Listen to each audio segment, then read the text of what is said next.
Hey guys, welcome back to my channel. In this video, I'm going to be sharing some tips that I find helpful for reading more books. Before making this video, I looked at my Goodreads because I wanted to have some specific figures for you.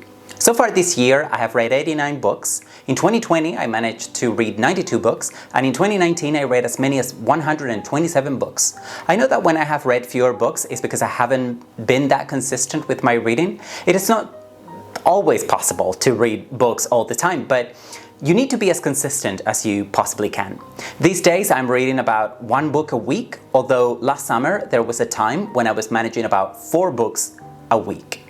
And the reason for that was that I had a lot more free time and I spent much of it reading. Like most people, I am busy with work. I teach Spanish here on the internet and also do some freelance writing and translating. And of course, I spend a considerable amount of time every week making videos for my 3 YouTube channels. Yes, apart from Bookish Islander, I have 2 other channels for Spanish language learners. One in Spanish and the other one in Portuguese. And links are in the description box if you're interested. Now, despite being so busy, I still have time to read at least one book, sometimes a book and a half per week. How do I do it? The first thing I want to say before giving you specific tips is that reading as much as I do is amazing.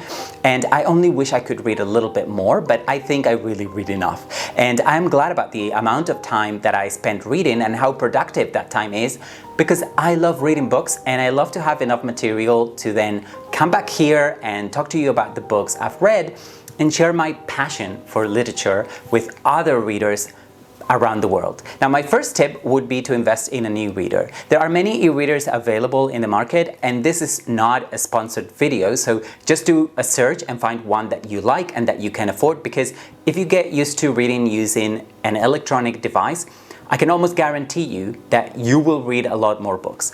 I started using e-readers out of necessity due to personal circumstances. I had to move countries a while back and I just couldn't afford to take all my books with me. I had quite an extensive library in my old place, but it was just not practical for me to take all those books with me overseas. I don't think I'm overly attached to material possessions, not even books, but it was still a little bit difficult to get rid of some of the books.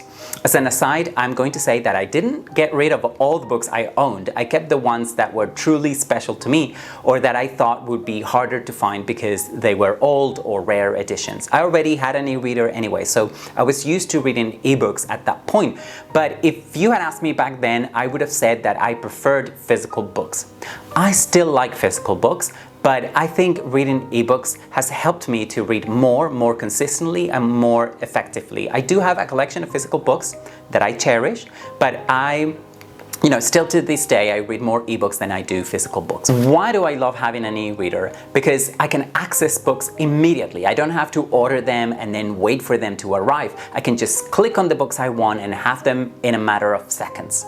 But of course, that in itself wouldn't necessarily increase the number of books I read or that I can read. What helps is that I can have as many different books in my e-reader. I can read in the dark. I can read almost anywhere I choose. I can take all my books with me wherever I go. I can make the font bigger or smaller. I can even change the font so I can make the text as readable as I'd like it to be. And this is important because I own physical books whose print is so tiny or so ugly that they become physically difficult to read. And that problem is totally eliminated when you use an e-reader. And because it is just easier for me to read on an e-reader because I am in control of what the text looks like and I don't have to hold a heavy book.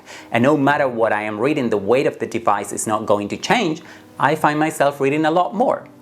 My second piece of advice or tip is to join a local library. Since joining my local library here, I have been reading more books. I am allowed to take 5 books at a time, I think.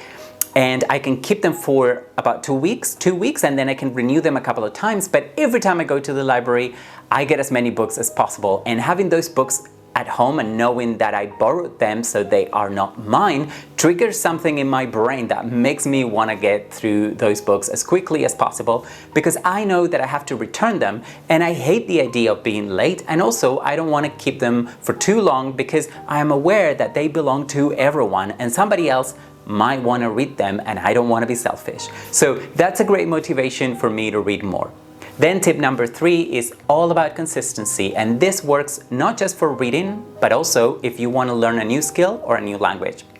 But how do you get consistent with reading? You don't necessarily have to read every day. I hear a lot of people saying that if you want to read more, you need to read every day. And while I think that's ideal, I don't think that's necessarily the answer. In fact, it can be a problem if you try to read every day and then life comes at you and you're not able to read one day and then you feel bad about it. And then if you feel bad about it, you might associate that negative feeling with your reading experience, and that might hurt how many books you read. So you might just want to read on Saturday mornings, you might just want to read on Friday evenings, I don't know, but whenever it is, make sure that you are consistent.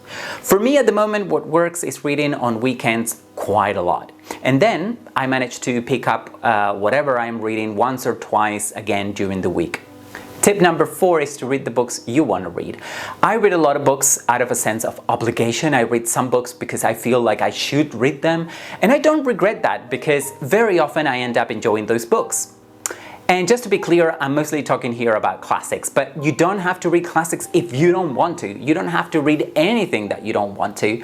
I am convinced that choosing the right books to read will help you read more. And I do spend a lot of time thinking about the books I'm going to read in advance. I know my taste.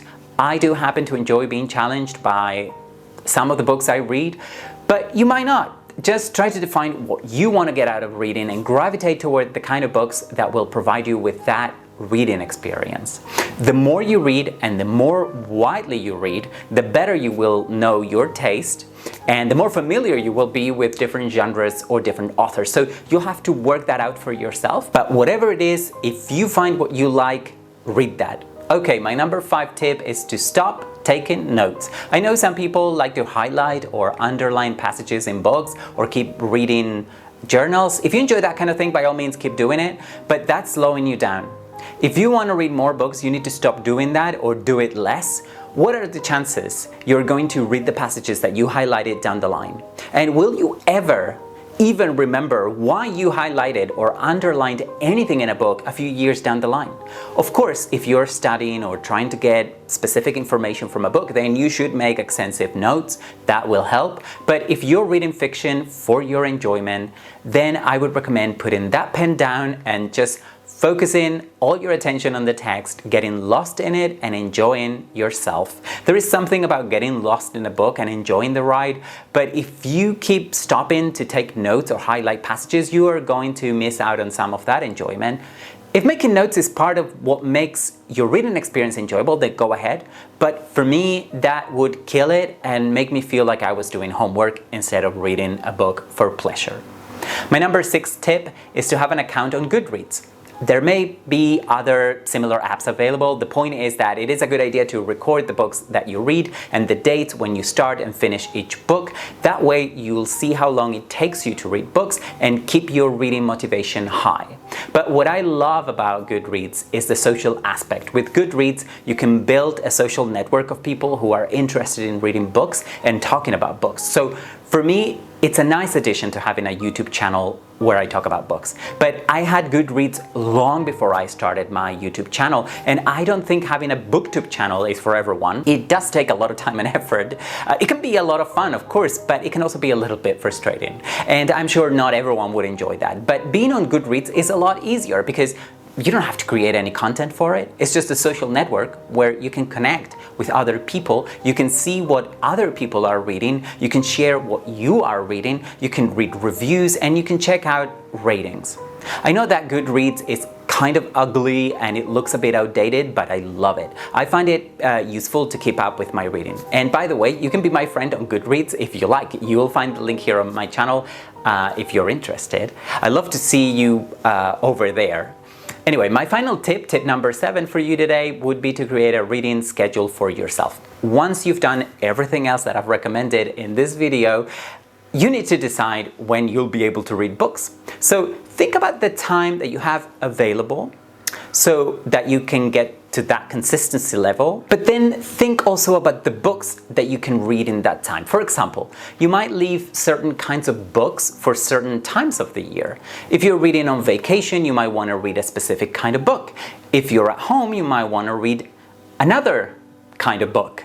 You might feel more inclined for a specific reading experience depending on the weather or your location. But because this changes from person to person, I'm not going to define what that should be for you. You need to work that out for yourself. I think I've worked what that is for myself, and I think that's also key to my reading success. For instance, I know that I get a little bit down at the end of the year. It's not something that I can exactly predict, and it doesn't happen every year, luckily. Some years I'm okay, but it is not rare for me to feel a bit down in November, December, or around Christmas, so I am a little bit more flexible with the number of books I expect to read at that time of year, because sometimes I just won't feel like reading, and I know that about myself. But I will also try to read books that I find more comforting or that would cheer me up, and I try to avoid deep psychological novels at that time of year.